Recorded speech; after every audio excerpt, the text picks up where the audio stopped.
C'est triste de voir quelqu'un à 20 ans qui nous arrive complètement envahi par des voix, puis tu te dis, mais c'est quel genre de vie il va vivre? Il y a eu l'année passée un jeune homme qu'on a eu qui était excessivement malade, très psychotique. Première visite. Le jeune homme nous a demandé de prendre une douche et il a disparu. Et ce qu'il avait fait, c'est qu'il avait enlevé une tuile du faux plafond puis il s'était glissé dans, dans la carcasse de l'urgence. Il était, on ne sait pas où, on ne savait pas. J'étais drôlement inquiet en me disant, si on le trouve, comment on va faire pour le ramener? Il a fallu démolir le mur pour aller le chercher. Il était vraiment à côté de la douche, entre deux murs, accroupi, avec la ligne minérale sur le dos. Il était nu. Une semaine et demie après, il ne se souvenait plus de cette anecdote-là. Puis quand on m'a dit ça, j'étais content pour lui, parce que je me disais, ça doit être quelque chose. C'est pas qu'il voulait mourir, c'est comme s'il voulait disparaître.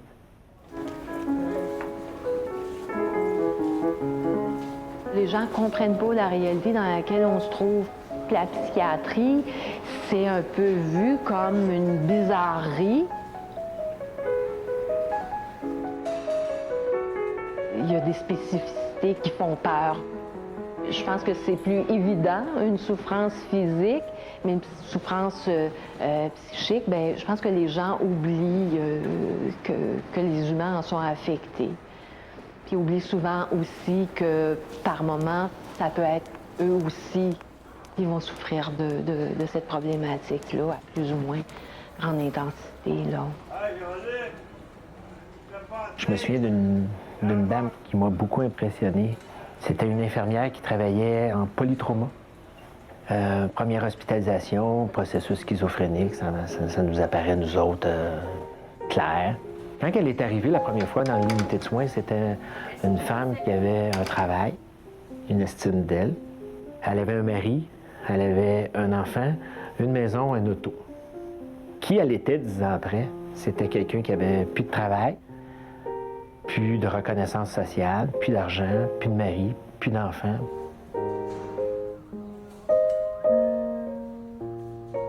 Moi, cette femme-là, je me disais, wow! Puis après ça, quand je vivais des problèmes dans ma vie personnelle, je pensais à elle. Si j'étais capable de lui apporter la possibilité de maintenir la petite flamme qu'elle a à l'intérieur d'elle, je me disais, mais quel travail! C'est incroyable! Ça donne une signification à une vie.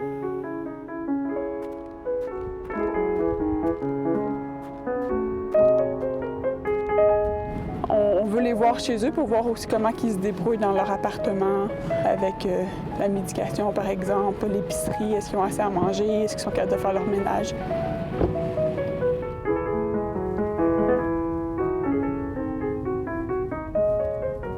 Notre outil, c'est nous-mêmes. Si on n'est pas vrai, si on n'est pas authentique, on ne peut pas bien faire notre travail. Comme une infirmière qui n'aurait pas les bons outils, une infirmière générale qui n'aurait pas les bons outils ne pourrait pas faire bien son travail. Donc, je pourrais vous dire que c'est notre personnalité puis notre attitude par rapport à la clientèle qui est notre outil le plus important, là. Ce que j'aime de la clientèle en santé mentale, c'est que c'est des gens vrais. En fait, ils disent tout ce qu'ils pensent, mais en même temps, ça a un beau côté à ça parce qu'on est dans une société où on se retient tellement par l'image qu'on doit projeter. Je me sens privilégiée là, d'être aussi proche d'eux dans leur intimité, là, dans ce qu'ils vivent. Bonjour, Madame Dion. C'est Guylaine de la clinique externe de Louis H. Lafontaine. Ça va bien? Madame Dion, je vous appelle parce que il y a déjà 3 rendez-vous auxquels vous n'êtes pas présentée. D'intervenir auprès des patients qui présentent des symptômes aigus de la maladie, que ce soit de l'automutilation, que ce soit de l'agressivité à l'égard des autres, des patients qui sont très hallucinés, des patients anorexiques qui refusent de manger, qui mettent en péril leur santé physique.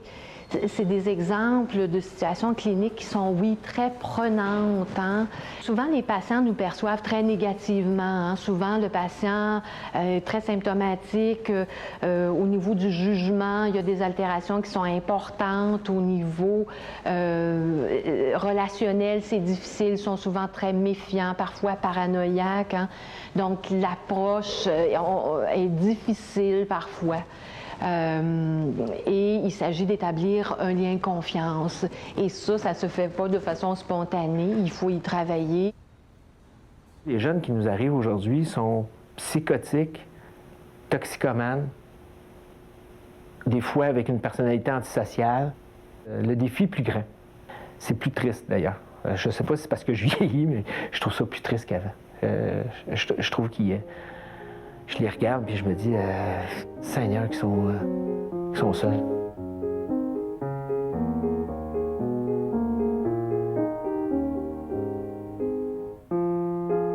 On ne travaille pas seulement avec une maladie ou une blessure ou une pathologie. On travaille vraiment avec la personne dans son milieu, avec son entourage, ses amis, sa famille, ses croyances, sa culture. C'est tellement extrême ce qu'ils vivent que quand on leur apporte juste un peu de bonheur ou notre aide dans des choses que nous, on trouve bien simples, c'est ça. On fait une différence dans leur vie. Moi, j'ai choisi le métier d'infirmière en santé mentale pour ces raisons-là. C'est la meilleure façon de rejoindre les gens puis de leur venir en aide.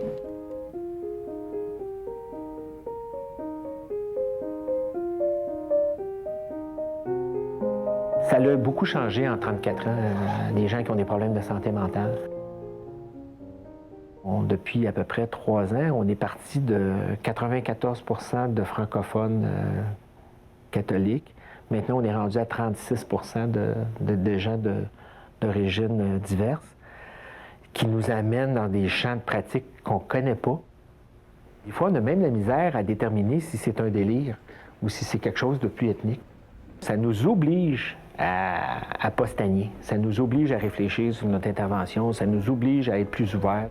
Comme intervenant, ça nous fait grandir. C'est intéressant.